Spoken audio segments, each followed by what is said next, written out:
اور ہماری صفوں میں جو الحاد پھیل رہا ہے، وہ کہتے ہیں کہ اگنورینس از بلیسنگ، جن کو نہیں پتا بڑی اچھی نیند آتی ہے ان کو، لیکن جو لوگ واقف ہیں، جو ایتھیسٹ پیجز پہ جاتے ہیں، وہ جانتے ہیں کہ کتنا کام ہو رہا ہے، نوجوان کتنے متاثر ہو رہے ہیں۔ ایک تو ہم لوگ یعنی مولویوں کا طبقہ بالکل کسی اور دنیا کی مخلوق بن کر رہے، ایلین ہو گئے ہم لوگ، اسکائی لیب بن گئے اسلام کے لیے، ہم لوگ کسی کام کے نہیں، امت سے ہمارا رابطہ نہیں رہا۔ ہمارے مدارس کی جامعات کی دنیا الگ ہے، وہاں راوی چین ہی چین لکھتا ہے، اور حقائق کی دنیا بڑی تلخ ہے۔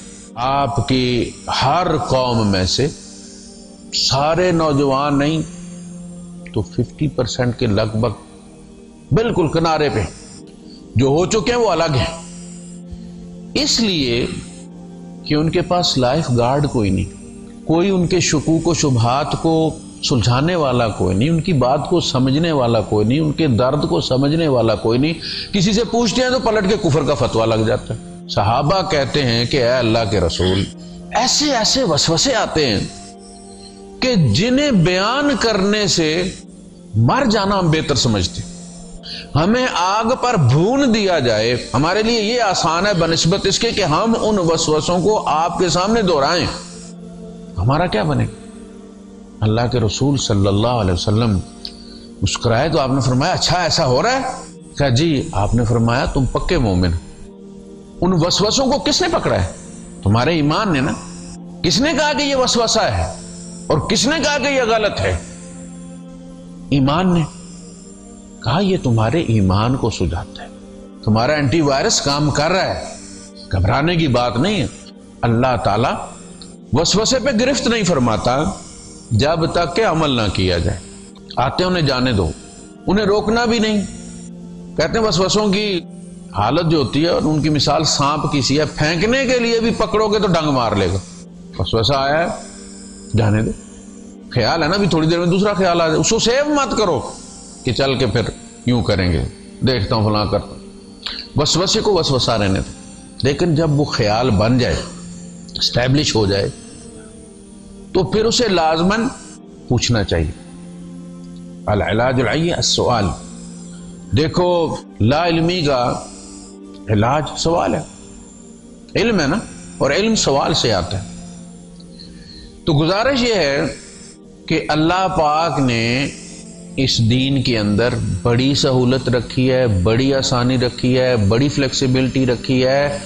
یہ سارے زمانوں کا دین ہے، یہ کسی ایک خاص زمانے کا دین نہیں ہے، کسی خاص قوم کا دین نہیں ہے، کسی خاص رواج کا دین نہیں، کسی خاص قبیلے کا دین نہیں۔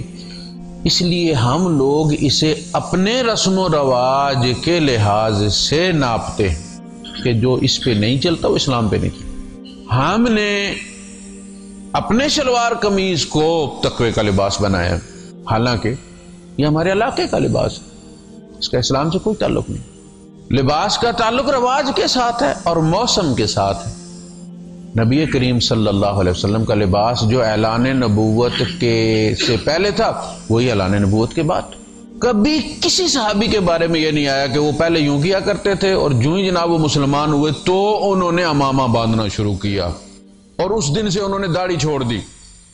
ایسا نہیں، وہی ان کا لباس، ملتا جلتا لباس، جو پہلے تھا وہ بعد میں تھا۔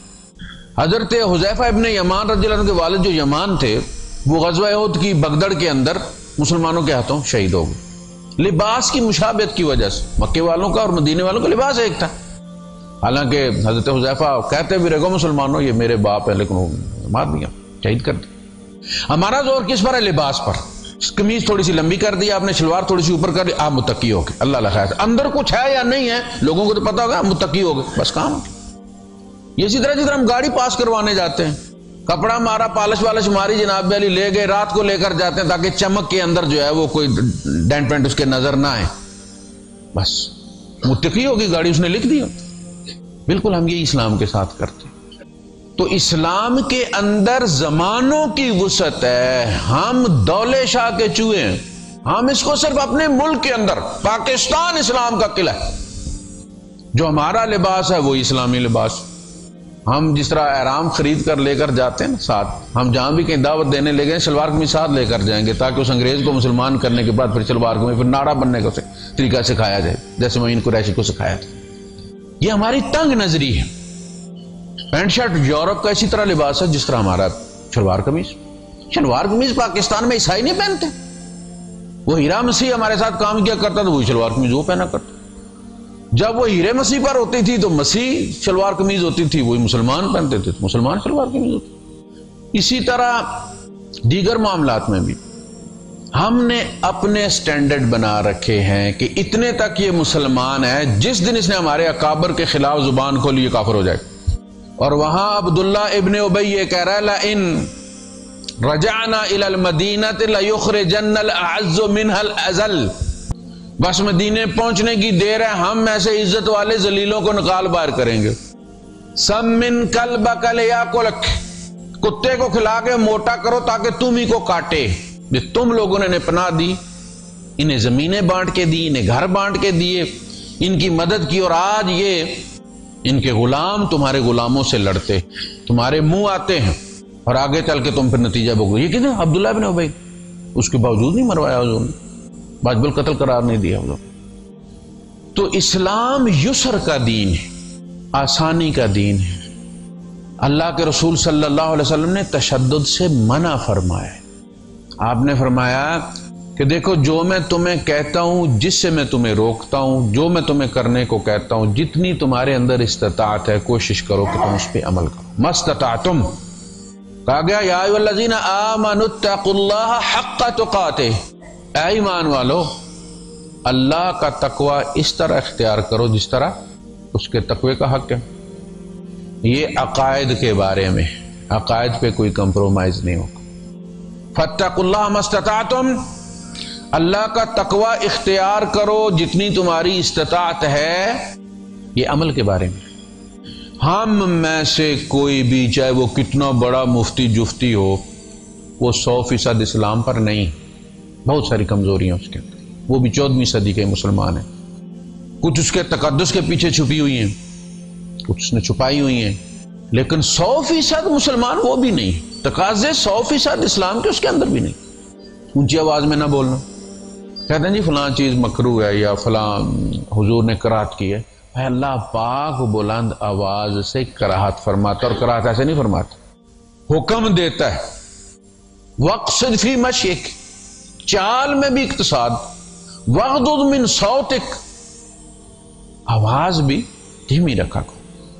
ان انکر، یہ منکر قاعدہ ہے، انکر جو ہے یہ منکر کی سپرلیٹو ڈگری۔ ان انکر الاصوات لصوت الحمیر، سب سے زیادہ مکروہ آواز تو گدھے کی آواز۔